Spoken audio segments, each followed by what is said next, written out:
नमस्कार दोस्तों, आपका हमारे चैनल अद्भुत ज्ञान सागर पर स्वागत है। नवरात्रि में पहला दिन बहुत महत्वपूर्ण होता है। आज के दिन हम मां भगवती दुर्गा की स्थापना अपने घर में करते हैं। घर के ईशान कोण में चौकी स्थापना करके मां दुर्गा को स्थापित करके हम कलश की स्थापना करते हैं। अखंड दीपक प्रज्वलित करते हैं, मां का आवाहन करते हैं। तो प्रथम दिन बहुत महत्वपूर्ण होता है, मां भगवती दुर्गा के स्वागत का दिन होता है। और शास्त्रों के अनुसार अगर हम नवरात्रि के पहले दिन कुछ विशेष कार्य कर लेते हैं तो इससे मां बहुत ही शीघ्र प्रसन्न हो जाती है और फिर हमारी जो भी पूजा होती है, प्रार्थना होती है, मां उसे बहुत शीघ्र स्वीकार करती हैं और हमारे जीवन में आने वाली समस्त बाधाओं को दूर करती है, समस्त कामनाओं को पूर्ण करती हैं। तो आज की वीडियो में हम आपसे बात करने वाला हूं कि नवरात्रि के पहले दिन हमेशा क्या करें जिससे कि मां की कृपा हमें बहुत शीघ्र मिल जाए और हमारे जीवन में सुख, समृद्धि, धन, वैभव की प्राप्ति हो, संतान की प्राप्ति हो, या फिर अगर किसी भी विशेष कामना से अपनी मां की पूजा आराधना कर रहे हैं, कोई भी आपकी ऐसी कामना है जो चाहते हैं कि मां शीघ्र ही पूर्ण कर दे, तो नवरात्रि के दिन मां को शीघ्र प्रसन्न करने के लिए आपको इन 9 बातों का ध्यान जरूर रखना चाहिए। तो वीडियो को पूरा जरूर देख लीजिए और अगर आपको आज की वीडियो अच्छी लगे तो लाइक भी कीजिए, शेयर भी कीजिए फैमिली फ्रेंड्स के साथ। बात करें कि नवरात्रि के पहले दिन हमें पहला कार्य करना चाहिए कि घर की छत पर आज हमें झंडा जरूर लगाना चाहिए। झंडा मतलब ध्वजा। लाल रंग का त्रिकोण झंडा होता है और उसके ऊपर बना हुआ हो जय माता दी लिखा हुआ हो। ये मार्केट में बहुत आसानी से मिल जाते हैं, नहीं तो आप घर पर भी स्वयं से बना सकते हैं। तो एक झंडा त्रिकोण आप लेकर मां को पहले दिन उनके चरणों में अर्पित कीजिए। जब पूजा कर रहे हैं सुबह, तो उसके बाद पूजा के बाद वह झंडा अपने घर की छत पर लगा दीजिए। इस झंडे को घर के ईशान कोण में यानी कि उत्तर पूर्व के कोने पर, अगर वहां पर जगह ना हो तो आप उत्तर दिशा में इस झंडे को लगा सकते हैं, जहां भी आप ये ध्वजा लगाते हैं। इसके साथ आप ध्यान रखें कि आप वहां पर एक दीपक जरूर प्रज्वलित करें। झंडा लगाते समय इससे क्या होगा, इससे यश की वृद्धि होती है। देखिए, जब हम झंडा अपने घर पर लगाते हैं जो कि हमेशा लहराता रहता है, तो यह इस बात का सूचक है झंडा कि आपको जीवन में सफलता की प्राप्ति होगी, यश की प्राप्ति होगी, मान प्रतिष्ठा की प्राप्ति होगी, समस्त प्रकार के सुखों की प्राप्ति होगी। मान सम्मान, यश प्रतिष्ठा, धन की वृद्धि, सुख समृद्धि, सभी प्रकार की जो चीजें हैं वह प्राप्त हो जाती है। ऐसे लहराता हुआ झंडा आपके घर पर शुद्धता की सूचना है। इसलिए आज नवरात्रि के पहले दिन आज आपको अपने घर के ईशान कोण में एक लाल रंग का झंडा जरूर लगाना चाहिए। अगला जो कार्य है नवरात्रि में पहले दिन आपको जरूर करना है, वो है घर के मुख्य द्वार पर तोरण लगाना। तोरण क्या होता है? देखिए, आम के पत्ते लीजिए। जब हम पंचपल्लव के लिए भी आम का पत्ता लेते हैं, वहीं आम का पत्ता चाहिए हमें, और थोड़ा सा अधिक मात्रा में आप लेकर आइए। उसे साफ धो लीजिए। धोने के बाद उस पत्ते के ऊपर आपको श्री लिखना, पत्ते पर आपसी में लिखे, और जितना भी बड़ा आपका मुख्य द्वार हो उसके अनुसार एक धागा लेकर, और लाल धागा ले सकते हैं, पीला धागा ले सकते हैं, इस प्रकार से किसी भी रंग का धागा लेकर आप इन सभी पत्तों को एक माला के स्वरूप में बना लीजिए और उसके बाद यह अपने घर के मुख्य द्वार पर लगा दीजिए।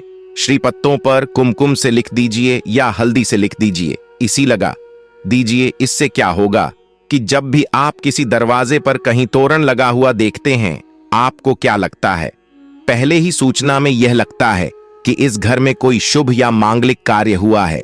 तो घर पर लगा हुआ तोरण, घर के मुख्य द्वार पर लगा हुआ तोरण आपके घर में शुभता की सूचना देता है, मांगलिक कार्य की सूचना देता है, इस बात की सूचना देता है कि आपके घर में देवी विराजित हैं। यह बहुत महत्वपूर्ण होता है नवरात्रि के पहले दिन घर के मुख्य द्वार पर तोरण लगाना, और इसका बहुत ही शुभ फल भी हमें प्राप्त होता है।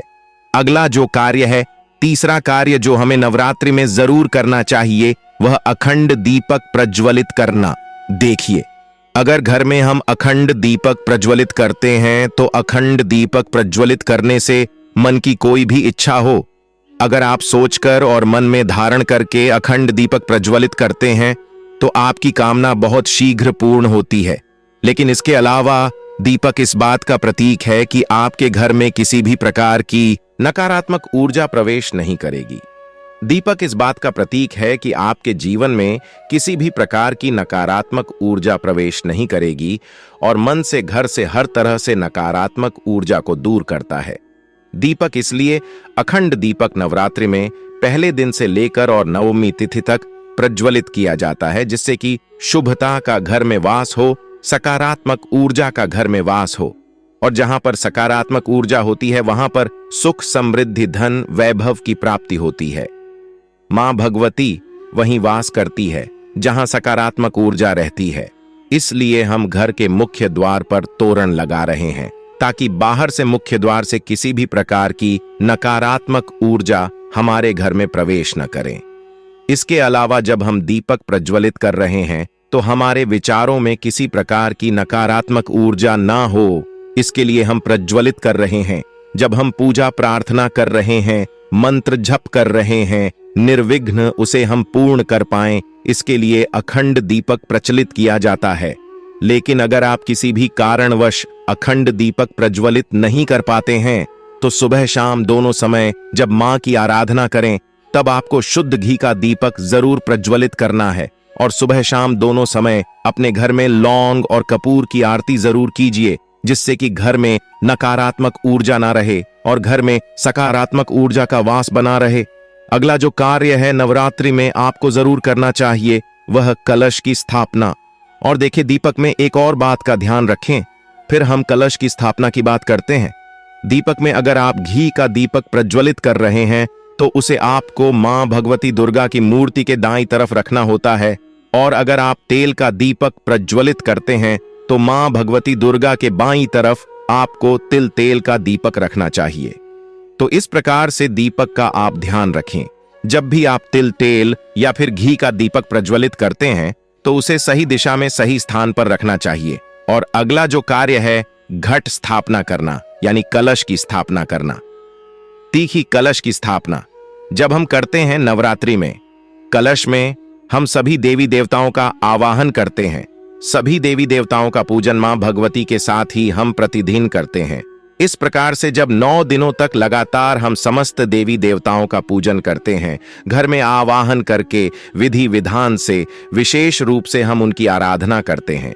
क्योंकि जब हम मां का पूजन करते हैं पहले हम कलश का पूजन करते हैं। धूप दीप नैवेद्य चीजें हम मां को अर्पित करते हैं विधि विधान से, और इसके साथ ही कलश को भी हम इसी प्रकार से अर्पित करते हैं। तो सभी देवी देवताओं की विशेष पूजा हम 9 दिनों तक कर रहे हैं। तो हमारे जीवन में किसी भी प्रकार की कोई बाधा दूर होती है और कोई भी हमारी विशेष काम न हो तो अवश्य पूर्ण होती है। तो कलश की स्थापना हमें जरूर करनी चाहिए अगर संभव हो तो। नवरात्रि के प्रथम दिन जो अगला जरूरी काम हमें करना है वो है जवारे होना, यानी कि सप्त धान्य बोना, जो कि हम मिट्टी में थोड़े से जौ होते हैं जो कि हरे हो जाते हैं। बहुत सी ऐसी जौ अंकुरित हो जाते हैं और ये शीघ्र ही अंकुरित तब होते हैं जब हमारे घर में अन्न होते हैं। तो ये इस बात की सूचना देते हैं कि हमारे घर में सुख समृद्धि आने वाली है। हमारे घर में मां भगवती विराजित हो चुकी है और घर में सुख समृद्धि धन वैभव सभी प्रकार की जो शुभता है उसका आशीर्वाद हमेशा दे रही है।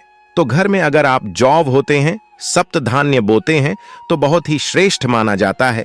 नवरात्रि के प्रथम दिन हमें जरूर यह करना चाहिए। और अगला जो शुभ कार्य है जो नवरात्रि के प्रथम दिन आपको जरूर करना चाहिए। वैसे तो बहुत से भक्त नवरात्रि के पूरे 9 दिनों तक व्रत धारण करते हैं। बहुत से भक्त जल पीकर या फिर फलाहार के द्वारा इस व्रत को धारण करते हैं। लेकिन अगर आप पूरे नवरात्रि व्रत धारण नहीं करते हैं तो नवरात्रि के प्रथम दिन आपको व्रत धारण जरूर करना चाहिए। नवरात्रि के प्रथम दिन और अंतिम दिन यानी नवमी तिथि पर, यह अष्टमी तिथि पर आपको व्रत जरूर करना चाहिए। तो प्रथम दिन बहुत महत्वपूर्ण है। मां भगवती दुर्गा की आराधना करते हैं, विधि विधान से उनका आभार करके पूजन कर रहे हैं। तो प्रथम दिन आपको व्रत जरूर करना चाहिए और संभव हो तो पूरे नवरात्र व्रत करना चाहिए। पूरे नवरात्र जब हम व्रत करते हैं, मां की पूजा आराधना करते हैं, सात्विकता के साथ मां की आराधना करते हैं तो मां शीघ्र ही प्रसन्न होती हैं। लेकिन व्रत भी धारण करें। जब आप स्वस्थ हों, पूर्ण रूप से अगर आप स्वस्थ नहीं हो, व्रत रखने में असमर्थ हो, तो सिर्फ आप शुद्ध सात्विक भोजन यानी कि बिना लहसुन प्याज का भोजन लेकर मां की आराधना सुबह शाम करें। तो सच्चे मन से, भक्ति भाव से हम मां की आराधना करते हैं तो मां शीघ्र ही प्रसन्न होती हैं। अगर व्रत धारण की रखने की अगर आपकी शक्ति या सामर्थ्य शारीरिक रूप से नहीं है तो आपको व्रत नहीं रखना चाहिए, लेकिन अगर संभव हो तो पहले दिन फलाहार के द्वारा व्रत धारण जरूर कीजिए। अगला जो जरूरी कार्य है, जो नवरात्रि में आपको जरूर करना है, घर के मुख्य द्वार पर दोनों तरफ स्वास्तिक का चिन्ह जरूर बनाएंगे। स्वास्तिक क्यों बनाना चाहिए?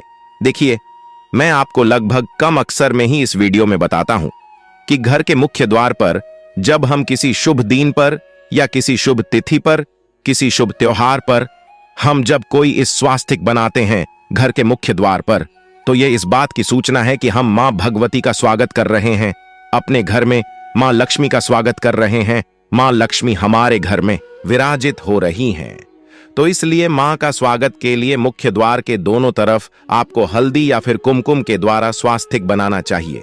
और न सिर्फ आप स्वास्तिक बनाएं, बल्कि जब स्वास्तिक बना लेते हैं दोनों तरफ, तो उसके बाद आपको स्वास्तिक का पूजन भी कीजिए, जैसे कि धूप, दीप, अक्षत और जल थोड़ा सा गिराकर, और उस स्वास्तिक का पूजन कीजिए मां भगवती का रूप मानकर। इस स्वास्तिक का जब हम पूजन करते हैं तो स्थायी रूप से मां लक्ष्मी का वास हमारे घर में होता है। तो जरूर आपको इस बात का ध्यान रखना है। और नौवां जो सबसे जरूरी काम है, जो हमें सुबह जरूर करना है, स्नान इत्यादि करने के बाद नवरात्रि के प्रथम दिन, और आप प्रतिदिन भी कर सकते हैं, लेकिन प्रथम दिन विशेष रूप से अनिवार्य है यह काम कि घर में आप गंगा जल का, शुद्ध गंगा जल का छिड़काव कीजिए। गंगा जल न हो तो आप शुद्ध जल भी अभिमंत्रित करके, जैसे मां भगवती के पास अब थोड़ी देर तक उस जल को रख दीजिए। उसके बाद आप जैसे मंत्र जप वगैरह करते हैं, विधि विधान से पूजा करते हैं, तो वह जल अभिमंत्रित हो जाता है। उस जल के द्वारा पूरे घर में, घर के कोने कोने में, मुख्य द्वार से लेकर हर तरफ उस जल का छिड़काव कीजिए, जिससे कि घर में सकारात्मक ऊर्जा का वास हो। और जो भी हम मंत्र जाप कर रहे हैं, अनुष्ठान कर रहे हैं, मां की आराधना कर रहे हैं, उसमें किसी प्रकार की कोई बाधा ना आए। इसके लिए घर से नकारात्मक ऊर्जा का दूर होना अत्यंत ही आवश्यक है। और घर में सकारात्मक ऊर्जा जितनी अधिक रहेगी, उतना अधिक समय तक, उतनी अधिक सच्चे मन से हम मां की आराधना कर पाएंगे। नकारात्मक ऊर्जा की वजह से हमारी पूजा में, हमारी प्रार्थना में, मंत्र जप में बाधाएं आती हैं। इसलिए इन बाधाओं को दूर करने के लिए नवरात्रि के प्रथम दिन यह नियम बनाए गए हैं कि अगर हम विधि विधान से इन 9 नियमों का पाठ नवरात्रि के पहले दिन कर लेते हैं, तो पूरे नवरात्रि हम मां की आराधना निर्विघ्न कर पाते हैं। और इस प्रकार से जब हम मां की आराधना करते हैं निर्विघ्न भाव से, मतलब किसी प्रकार की कोई बाधा ना आए आपकी पूजा में, मंत्र जाप में और अनुष्ठान में, तो आपकी पूजा संपन्न होती है अच्छे से और सफलता की भी प्राप्ति होती है। तभी जब हमारी पूजा अच्छे से संपन्न होगी, तभी हमें मां का आशीर्वाद भी प्राप्त होता है। इसलिए बहुत आवश्यक है इन नियमों का पालन नवरात्रि के प्रथम दिन करना। आशा करता हूं आज की वीडियो आपके लिए अवश्य उपयोगी होगी।